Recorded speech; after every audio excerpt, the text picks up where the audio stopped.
Now let's talk about how to grip your club. This grip size fits me. So when I grip this club, I want it off the first knuckle of my left hand into the last knuckle of my little finger. So it should look like this once I put the grip on. To get it into the fingers, when you have the proper grip size, is going to take a little pressure from your right palm. So what I want you to do is I want you to bring your elbow up on your chest wall and then point the club at a 45-degree angle with the center of the base of the right palm. Push it into the fingers of the left hand and then grip down. That's very deep in my fingers. If I hold this club now out to the left, straight arm, now you can see how much leverage I have with this club from this position. I have a good bit of leverage, and I'm holding that tight. I'm not loosening my fingers to get that leverage. If I bring it back down, hold the club up in front, just as I did with the putter, always check your grip when the shaft is 90 degrees to the ground, right out in front of you. Want you to use your card, close your eyes, and add your knee flex. And when I look over, I see that my weight is centered pretty well right on the line. So that's a good grip. Now if I simply change this grip from this hand position in the fingers to, I'm a huge Hogan fan, by the way. Hogan wanted you to grip the club from this knuckle into this point, crease in the palm. So if I grip my club, doing the same thing, push it into that position, I still have that pad underneath, but when I add my knee flex, I can just see, I see the right side of the card and my hips just open. When you look on the screen, you'll see that the green box on the right foot is higher than the red box on the left, which is showing an open hip line here. My right knee flex just increased over my left, and when I go into my setup position, that is going to create a shot that's going left or blocked right. So for a grip that fits me, your proper grip size, you're going to have to work to get it deeper into the fingers, where you will have much more leverage. Leverage is so important in the golf swing. 45-degree angle, elbow on my chest wall, grip it in the fingers, bring it up, close my eyes, add my knee flex, open my eyes. That looks awfully good to me here. If I look at it on the screen, I'm looking pretty good on the screen as well. That center of force is it is centered right on that line as I look at it.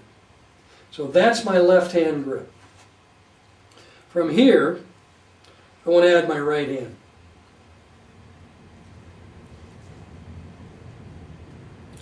Again, elbow on the chest wall, angle the shaft, push it into the fingers.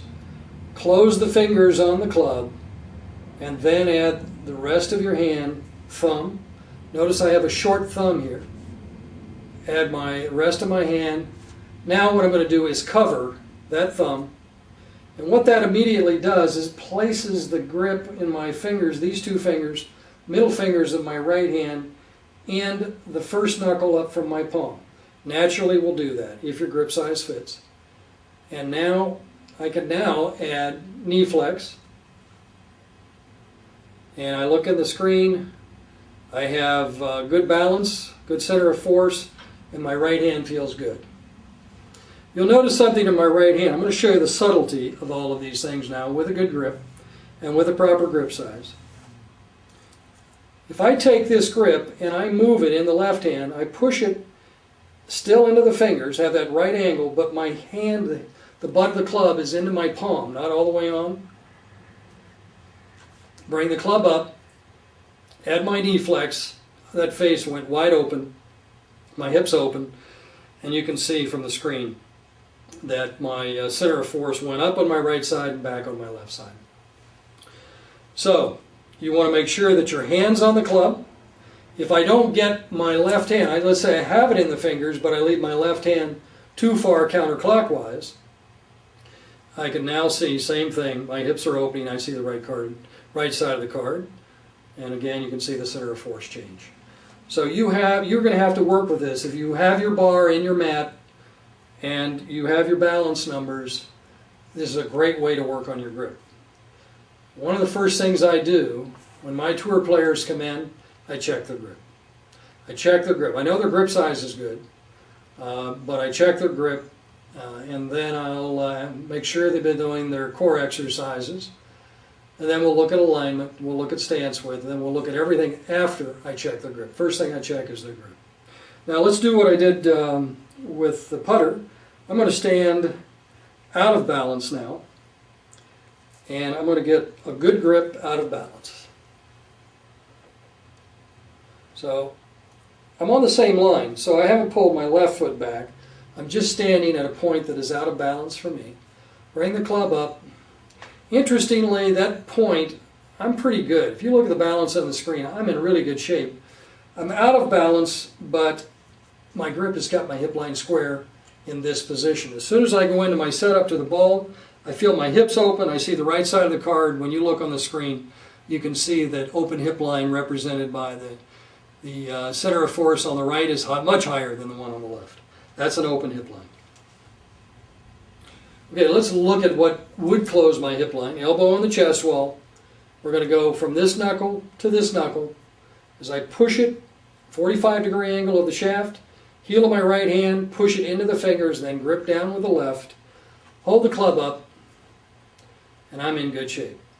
I'm in very good shape. Now, let's say that I had my right hand, but it's, you can see, so far under, I can see the thumb, my left thumb. So rotated extremely clockwise. I get in my setup, and you can see then my center of my weight loads, it feels like it's going left. My hips have closed, and if you look at my, actually, pound per square inch, shows a little more right, feels left, but you can see the closed hip line where the box moves up. I feel loaded left. I feel like I'm going to have to move laterally to get back to the right side from that closed hip line position. So I have only one position with the proper grip size that I can get into the fingers. Now, a couple of things. My thumb here is called a short thumb. If I simply grip it properly, add my knee flex, look on the screen, I'm in good shape. Center of force is centered. All I have to do is get a long thumb, which means I've extended this thumb all the way down. This is the short thumb, this is the long thumb. I've extended that thumb down the shaft, bring it back up, close my eyes, add my knee flex. I see the right side of the card, my hips swung open, and you can see that my weight is much higher on the right than it is on the left in the center of force. So long thumb does not work. The next one, as point of information, if you have an interlocking grip, elbow on the chest wall, 45-degree angle, push it into the fingers, short thumb. And when I add my right hand on top and I interlock, you'll notice that my index finger on my right hand here is touching my middle finger. Okay, and I look on the screen, and my center of force looks good here. I'm in good shape. That means I have a good grip. Hands are on the club properly. If I simply move interlocking grip, I have to have that index finger touching. I move that right index finger up to a trigger finger, close my eyes, add my knee flex, I can feel my hips open, and you can see it on the screen, exactly what happened. So with an interlocking grip, thumb and index and middle finger have to touch. If I have an overlapping grip, this is being an overlap, my index finger has to be up. And you'll notice from this position how square I stay. If I touch with an overlapping grip, just the opposite as with the interlock, my hips open when I add knee flex from this position. So those are the subtleties of grip. There are a lot of variations. The best thing for you to do is when you put your card on, put the bar on, get on the black mat, and just work on your grip. How you place your hands on the club, because it is going to determine whether or not your hips are square at address.